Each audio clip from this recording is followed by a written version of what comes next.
Whoa!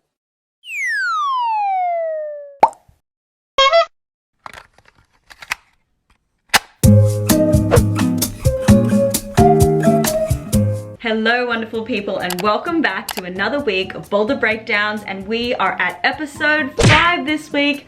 Oh my goodness, time flies when you're having fun. This week's boulder is something that I've been really excited to present because it features one of my favorite moves, and that is the kneebar. The kneebar. Yes, I love the kneebar. The thing I love the most about this climb was that it is very technical and required me to think a little bit more outside of the box to get to the end.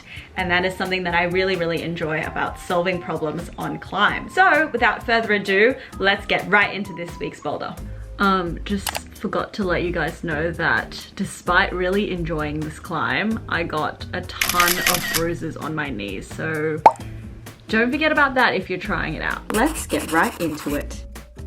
This climb was in the black grade, which is usually the color grade that is random, but I think it's around a V5 to V6 range depending on your strengths. The style of this climb is quite technical with some physically demanding sections and a powerful end, which means the skills needed would be to have some technique and comfortability with knee bars. And since the climb is quite physically demanding, I made it a priority to get up the wall in the most efficient way so as to not lose energy. So I'd say that technique is the most important point here. But first, let's break down the climb. This problem hangs off a slightly overhung wall, starting low on the right and ending almost directly above just a few meters up. The features in this climb are the stars of the show, providing varying angles and dimensions to play with when solving this problem. The holds involved are all pretty nice if you ignore the fact that they're dual techs, which only means that one needs to be a little more precise. Otherwise, they're all positively facing, crimpy with only one big sloper. There's also a blocked crimp in the middle, which can be tricky to hold, but otherwise, good holds, kind of.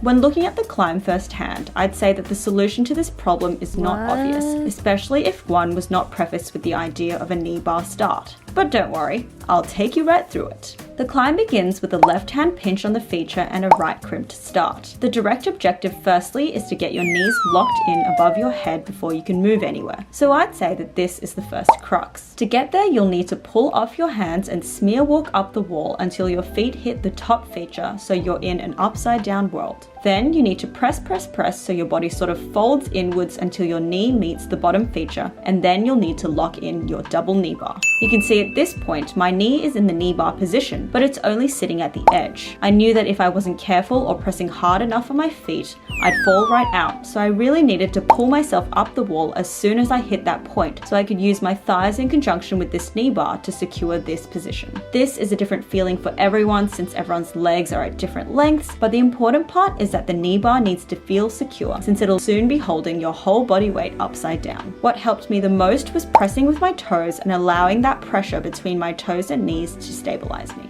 At the same time, I had to let go of my right hand since it was too far away at this point, which was quite scary, since releasing that hand gave me a little bit of an upside down swing. It felt really awkward, but I took this opportunity to kill the swing immediately and use that momentum to pull myself further up the wall to secure that knee bar. You can see that I'm doing this by shimmying up the wall to tuck myself in. I'd completed a previous upside down knee bar climb before, so I was definitely no stranger to this concept. But I'll tell you one thing, the feeling of hanging by your knees upside down is definitely something that I will never get used to. Afterward, I matched hands on the feature and then immediately released my right knee bar to allow my left hand to go for the first dual text hold above. Once I got there, I bumped to the next hold and readied myself for the second crux. This part was the most physically demanding part for me, as my right foot is just chilling out while I'm using the tension from my left toe and right hand to stay on the wall while hanging from that left dual text hold. It feels really risky because you're only really using the left side of your body to stay on the wall, and the left leg is still in a half knee bar pressing off the edge of that feature. So if any limbs slip at this point, you're done. I knew at this stage I also needed to somehow rotate my leg so I could end up in an upright position. I did this by pulling off that left hand and pressing my right hand on the top of the feature, which allowed me to statically control the movement of my legs. By pressing really hard on the bottom feature, I was able to pull off my left side momentarily for enough time for me to quickly tuck my right leg back into the feature into an extreme drop knee situation. I believe it's intended for another actual knee bar at this stage, but for some reason that didn't work out for me, so so just focused on trying to keep my body between those features while I fiddled around with the handholds. Once I got there, I crossed my right arm over and pressed hard on my feet to change my center of gravity so I could get to that slopey left hold. As soon as my hands felt comfortable, this naturally released that awkward foot bind that I was in and allowed me to walk my feet up the feature normally. I did this and flagged my right foot out to help me get up to that small crimp above. This was blocked off, but it wasn't too bad for me since my fingers are pretty small. The next part is another crux, where your body is leaning really left and then you somehow need to get to that crimp above. In previous attempts, I kept trying to jump there, but realized I couldn't hold on because of the amount of power I used, which was also the same amount of momentum that I needed to catch. Classic physics, am I right? To do this, I move first with my hips and almost just step off and pop a little bit so I can get to that hold above me. I still cut, but I tensed my shoulders immediately to stop the swing, and that gave me enough time to get my other hand up so I could match onto that hold. And then I was almost at the end. Yay, finally. Except, well, I was again defeated by this powerful climb. The last part is also quite challenging, where it's intended to just bump left hand again to the last hold for the send. And in a classic Grace fashion, I did not have enough juice in the tank to jump again, and to expect that my left handhold would hold me on, yeah, that's not gonna happen. So I tried a bunch of different ways to get my foot onto something, which all failed since I really didn't want to jump. So almost gave up, but then I decided to use my big brain and try a flexible way. And I did this by getting my feet up and ended up heel hooking the handholds and cranked up slowly to get to the final hold. This is clearly the flexible way, and I am just grateful that I have enough hip flexibility to be able to do this, but also this clearly makes up for my lack of endurance and arm strength. And then I finally got it. I sent it. Yay! And this was the end of the climb. That was a long climb, but it was so fun.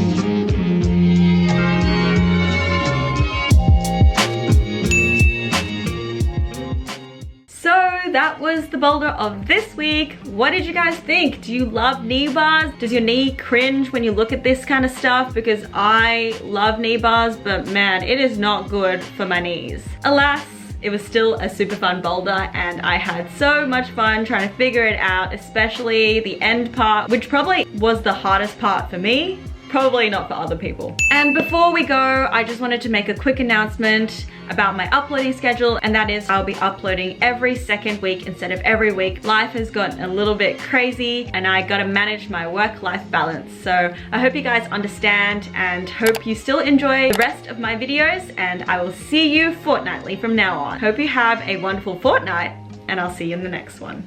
Bye! It's just the drum blows, yeah. Walk around like